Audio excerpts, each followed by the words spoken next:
یہ محمد الرسول اللہ کی نوید ہے، وہو الصادق المصدوق، وہ سچے ہیں، ان کی صداقت پر خود اللہ گواہ ہے، لہذا وہ دور آ کر رہے گا، اس میں کسی بھی بندے مومن کے لیے کسی شک و شبے کی کوئی گنجائش نہیں۔ اگلی حدیث اگلی سنیے، اب جب یہ دور آئے گا تو عالمی ہوگا، جیو ورلڈ آرڈر نہیں ہوگا، جسٹ ورلڈ آرڈر ہوگا۔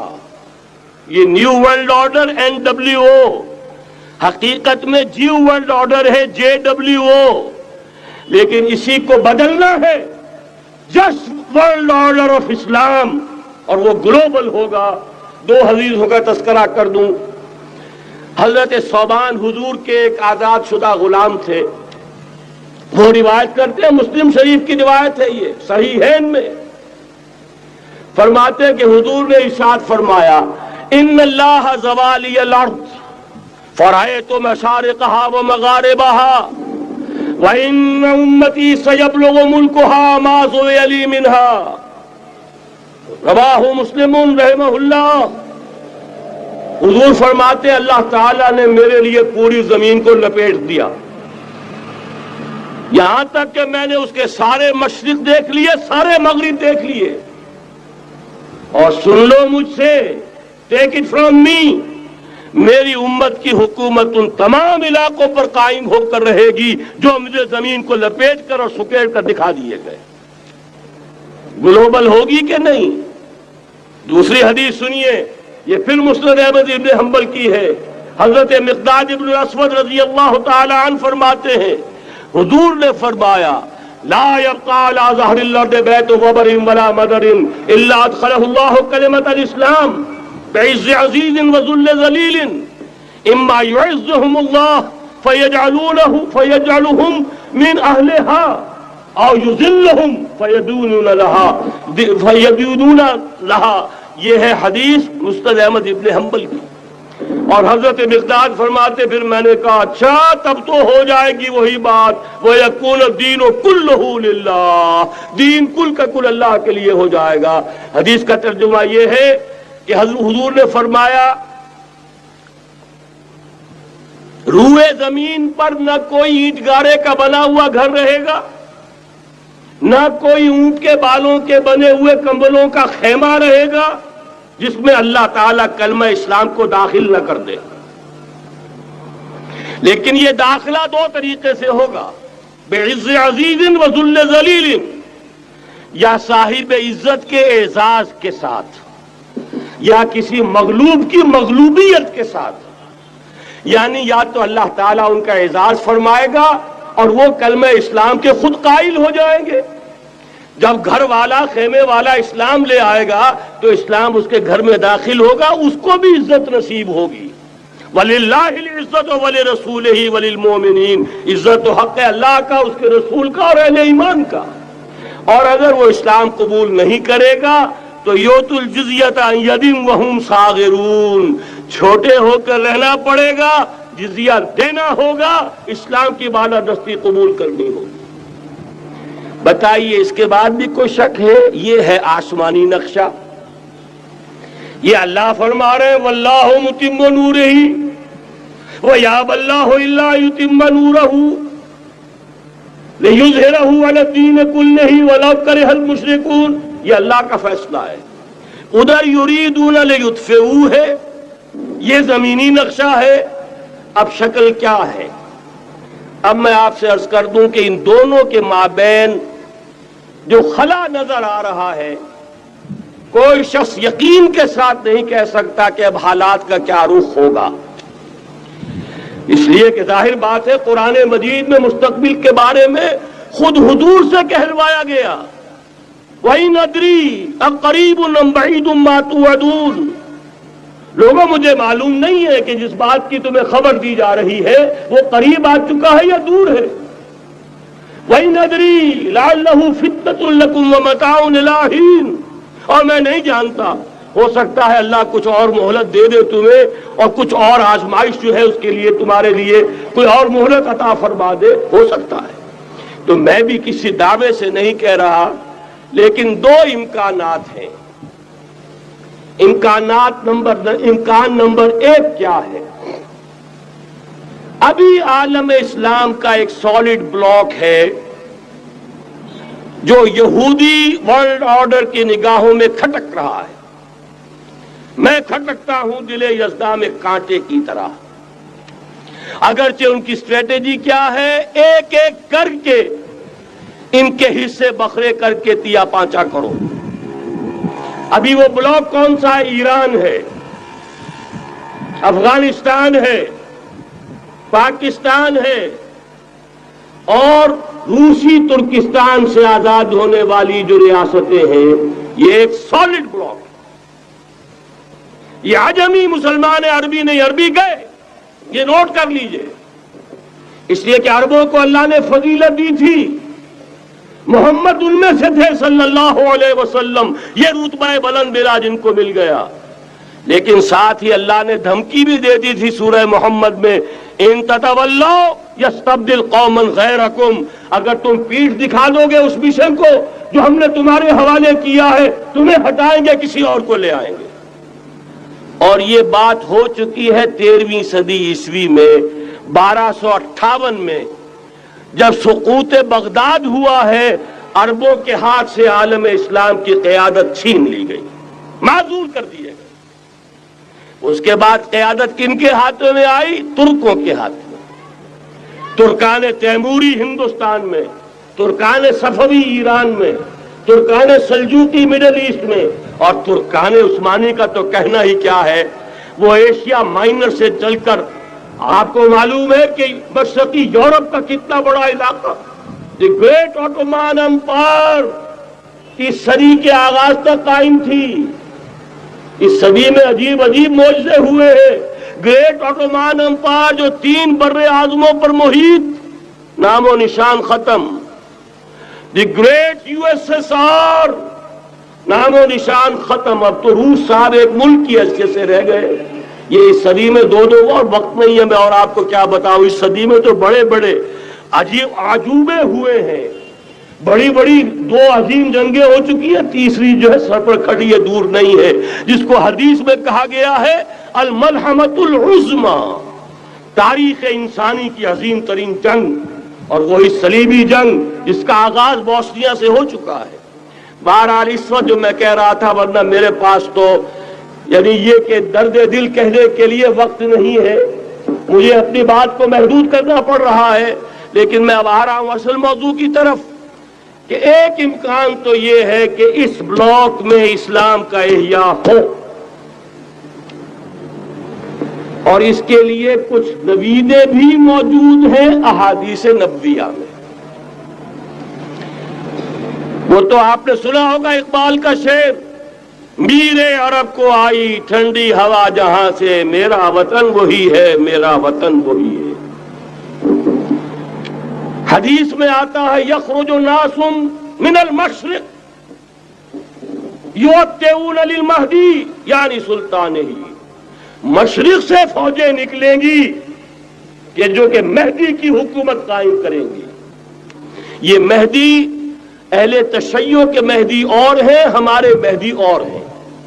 اہل تشیع کے عقیدے کے مطابق ان کے بعد میں امام جو روپوش ہو گئے تھے وہ امام مہدی ہے، وہ ظاہر ہو جائیں گے. ابھی امام غائب ہے، پھر وہ ظاہر ہو جائیں گے. ہمارے نزدیک یہ مہدی پیدا ہوں گے یا ہو چکے ہوں، اور یہ ہوں گے حضرت فاطمہ کی نسل ہی سے رضی اللہ تعالی عنہا. لیکن عالم عرب کے اندر پھر ایک طاقت بن کر ابھریں گے، باطل کی قوتوں کے خلاف جہاد کریں گے. لیکن ان کو مدد آئے گی 2 طرف سے. ایک زمینی مدد آئے گی مشرق سے، ایک آسمانی مدد آئے گی. عیسیٰ ابن مریم کا نزول، حضرت مسیح علیہ السلام جو زندہ آسمان پر اٹھائے گئے تھے نازل ہوں گے.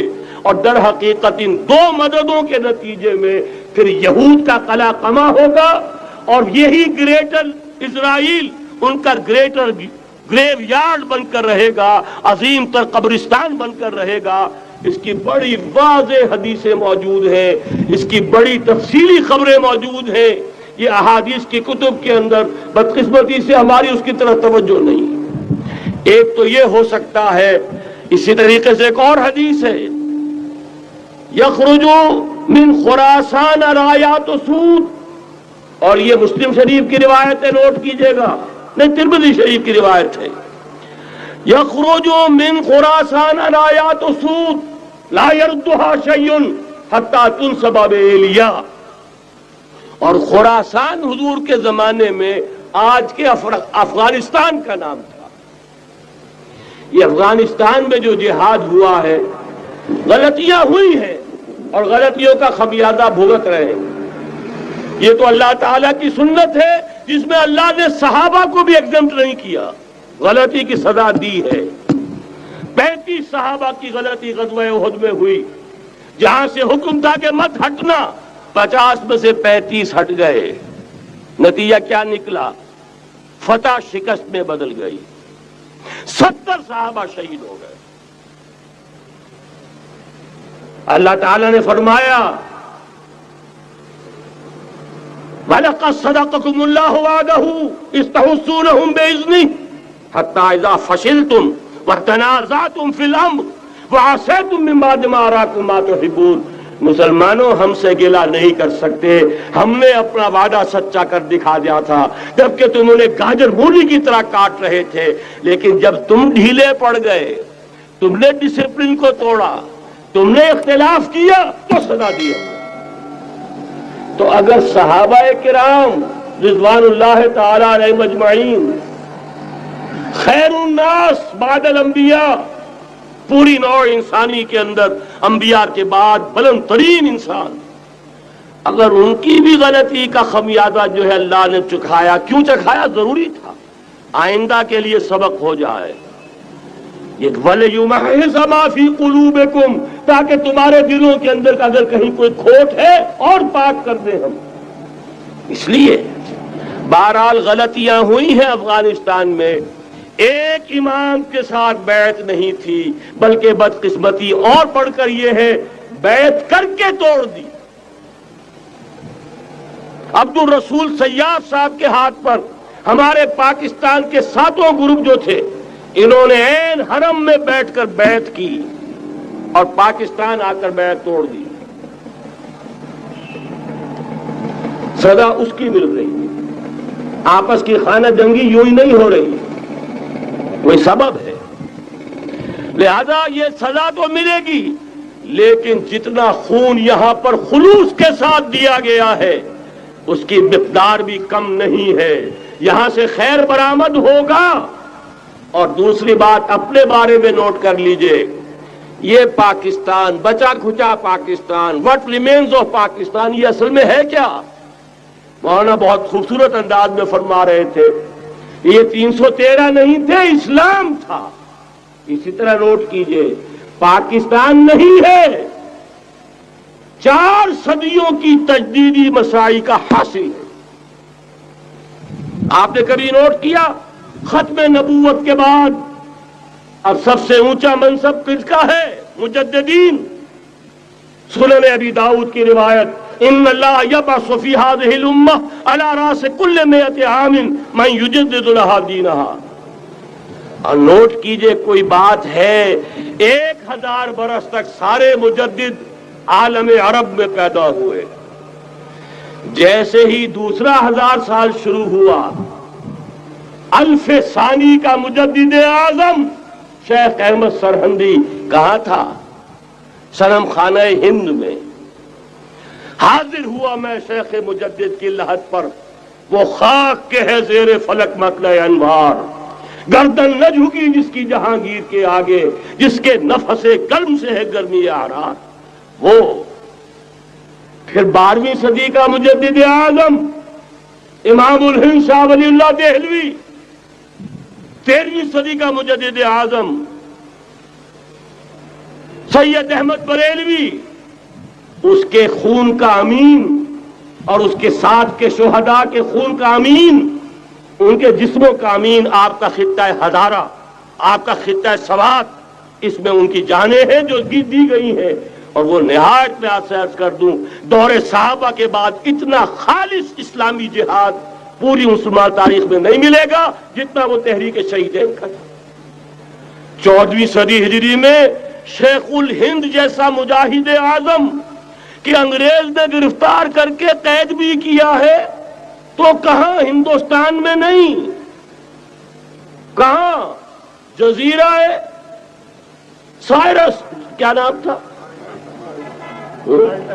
مالٹا، جزیرہ مالٹا بحر روم میں اقبال کے نفس سے ہے لالے کی آگ تیز، ایسے غزل سرا کو چمن سے نکال دو، کہیں ہندوستان کی کسی جیل میں ہوا تو شاید اس کے نفس کی گرمی ہی سے کوئی حرارت پیدا ہو جائے۔ اور اسی صدی میں 14ویں صدی ہجری میں اقبال جیسا مفکر، اسی 14ویں صدی ہجری میں مودودی جیسا مصنف، اسی 14ویں صدی ہجری میں مولانا الیاس جیسا مبلغ رحمہم اللہ، عظیم شخصیتیں آج پورے عالم اسلام میں آپ کو تبلیغی دوست ملیں گے۔ یہ کہاں سے شروع ہوئی تحریک؟ دہلی کی ایک چھوٹی سی مسجد سے، وہ مسجد بنگلے والی اب تو بڑی عالیشان ہو گئی ہے، جب وہاں شروع ہوا تھا کام بڑی چھوٹی سی مسجد۔ یہ سارے کام یہاں کیوں ہوئے؟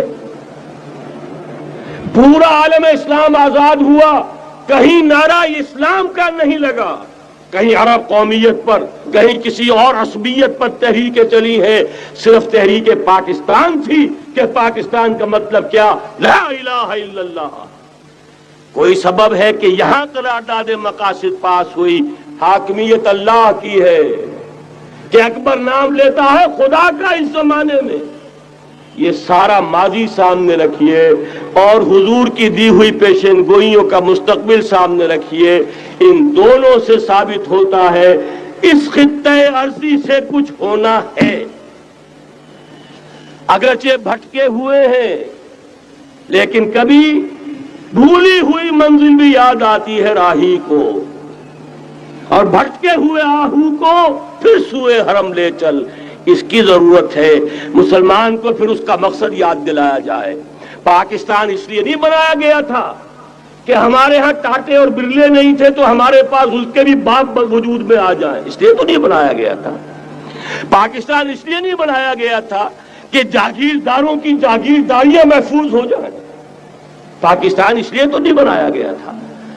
اور یہ کہ نمازیں اور مسجدیں تعمیر ہو جائیں، مسجدیں تو امریکہ میں تعمیر ہو رہی ہیں، عالی شان سے عالی شان، اس لیے پاکستان نہیں بنا تھا۔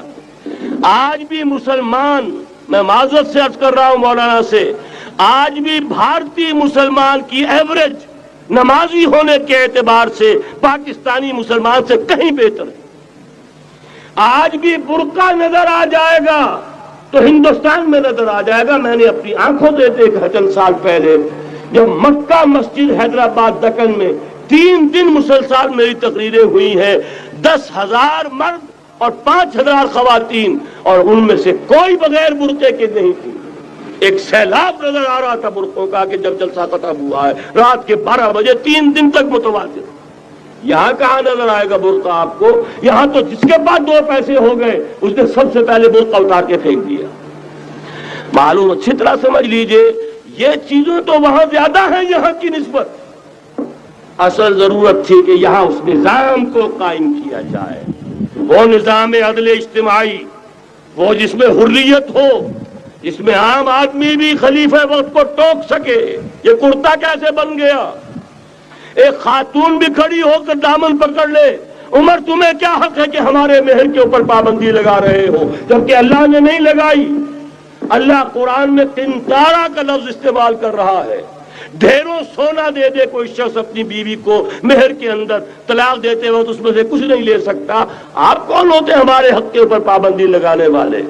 اور عمر نے کہا، آج ایک بڑھیا نے وہ اب عمر کو دین سکھایا، آرڈیننس واپس۔ حضرت سعد بن ابی وقاص رضی اللہ تعالی عنہ جو فاتح ایران تھے، وہ گورنر ایسے ہی نہیں بن گئے تھے ریوڑیاں بٹی ہو اور گورنری مل گئی ہو، وہ تو خود فاتح تھے ایران کے، اس لیے گورنر تھے۔ صرف ایک پرچہ پہنچا ہے بارگاہ خلافت میں، حضرت عمر فاروق کے پاس انفارمیشن آئی، سعد نے اپنے گھر کے باہر ڈیوڑی بنا لی ہے اور ایک دربان کھڑا کر دیا ہے، حضرت بلال کو بھیجا ہے رقعہ دے کر، اور یہ حکم تھا کہ بلال پہلے تو جاتے ہی ڈیوڑی میں آگ لگا دینا، پھر یہ رقعہ دینا میرا. اور رقعے میں لکھا ہوا تھا اے سعد، لوگوں کو ان کی ماں نے آزاد جانا تھا، تم نے انہیں اپنا غلام کب سے بنا لیا ہے. یہ دربان کھڑے کر دیے اپنے آگے. وہ حریت، وہ مساوات کہ جا رہا ہو خلیفہ وقت اور چارج لینے جا رہا ہے بیت المقدس کا، کوئی ذاتی علاج کے لیے نہیں جا رہا، سیر و سیاحت کے لیے نہیں جا رہا، چارج لینے کے لیے بالکل سرکاری وزٹ ہے، آفیشل وزٹ ہے، اسٹیٹ وزٹ ہے. اور حال کیا ہے؟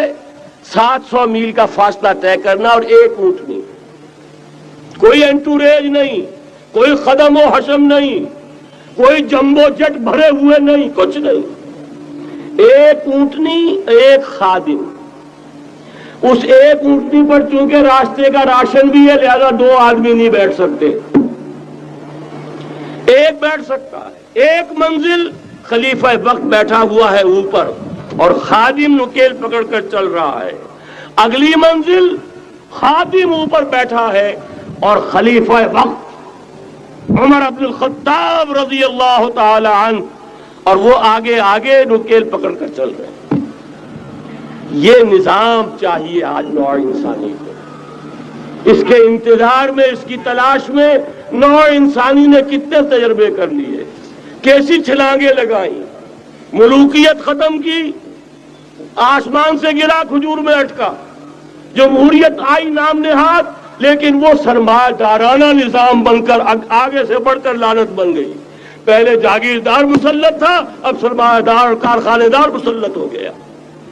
اس سے نکلنے کے لیے زور لگایا، کمیونزم کی طرف گئے، چھلانگ لگائی، اب ایک پارٹی ڈکٹیٹر بن کر بیٹھ گئی. انسان رستاز یک بنتا استاد در بندے دیگر، ایک چیز سے غلامی سے نجات پاتا ہے، دوسری میں پھنس جاتا ہے. اور کیوں؟ کہ وہ نظام عدل اجتماعی جو محمد عربی کو دے کر بھیجا گیا تھا، اس کے کسٹوڈین سوئے ہوئے ہیں، اس کے کسٹوڈینز کو اندازہ ہی نہیں. یہ نسخہ تو ہمارے پاس تھا، ہمیں عمل کرنا تھا اور دنیا کے سامنے پیش کرنا تھا. پاکستان بنایا اس لیے گیا تھا کہ ہم اس کا ایک نمونہ دنیا کے سامنے پیش کریں گے. قائد اعظم نے فرمایا تھا کہ ہم یہ چاہتے ہیں کہ پاکستان کی صورت میں عہد حاضر میں اسلام کے اصول حریت و اخوت و مساوات کا ایک نمونہ قائم کر کے دکھائیں. کہاں ہے وہ؟ بھٹک گئے، سو گئے. بہرحال اب بھی وقت ہے، جب تک سانس تب تک آس. میرے عزیز نے تو ڈرایا ہے اور صحیح ڈرایا ہے. اللہ تعالیٰ نے 25 برس انتظار کیا تھا. پہلے عذاب کا کوڑا پھر مارا ہماری پیٹھ پر. وَلَنُذِيقَنَّهُم مِّنَ الْعَذَابِ الْأَدْنَىٰ دُونَ الْعَذَابِ الْأَكْبَرِ، بڑے عذاب سے پہلے چھوٹا عذاب کا مزہ چکھائیں گے. لَعَلَّهُمْ يَرْجِعُونَ، شاید کہ لوٹ آئیں. وہ ہم سے 1000 میل کے فاصلے پر ہوا تھا، اگرچہ 93,000 ہمارا کڑیل جوان، جن میں غالباً 43,000 فوجی، اور یہ کہ تقریباً اتنی تعداد میں جو غیر فوجی تھے، وہ اس ہندو کے غلام بنے، قیدی بنے، جن پر 800 برس تک، کہیں 600 برس تک، کہیں 1000 برس تک حکومت کی تھی. اتنی بڑی شکست کا کلنک کا ٹیکا ہماری پیٹھ پر پڑا. پہلے عذاب کا کوڑا آ گیا تھا. 25 برس ہو گئے تھے قمری حساب سے، نوٹ کر لیجئے. یہ نہ سمجھیے 24.25 برس ہوئے تھے، 24.25 برس قمری حساب سے 25 برس تھے. اور اب نوٹ کر لیجئے اگلے 25 برس کے پورے ہونے میں اگلے رمضان کی 27 تاریخ تک صرف مہلت ہے. نصف صدی پوری ہوا چاہتی ہے. کوئی عجب نہیں اور عذاب الادنیٰ سے بعد ہم جاگے نہیں، ہوش میں نہیں آئے. کوئی عجب نہیں کہ بڑے عذاب کا کوڑا ہماری پیٹھوں پر برس جائے.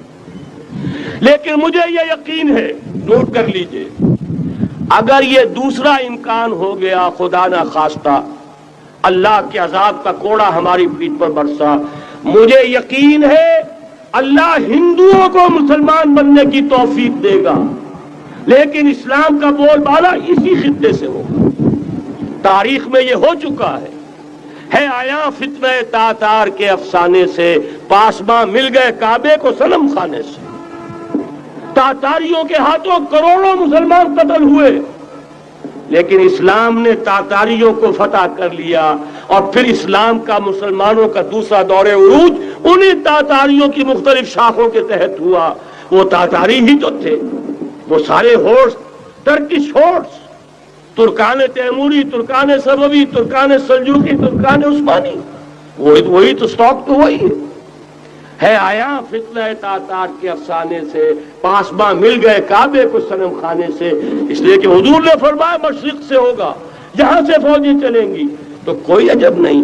بہرحال یہ دو امکانات ہیں، لیکن اس کا فیصلہ تیرے ہاتھوں میں ہے، دل یا بدن، سیدھی سیدھی بات۔ اگر تو اب بھی ہم ٹھیک ہو جائیں، جاگ جائے، ہوش میں آ جائے، قوم یونس کی طرح توبہ کر لے، تو بغیر عذاب کے کوڑے کے رحمت خداوندی ہم پر سایہ کرے گی۔ اگر ہم نہ جاگے تو وہ عذاب کا کوڑا آئے گا۔ یہ نہیں میں کہہ سکتا ان ادری قریب بعید ما توعدون، یہ میں نہیں کہہ سکتا، یقین کے ساتھ جانتا ہوں کہ آئے گا، لیکن یہ کہ اس کے بعد بھی یہی سے بول بالا ہوگا، اگر ہمارے ذریعے نہیں تو ان کے ذریعے سے جو ہمیں شکست دے کر پھر اسلام قبول کر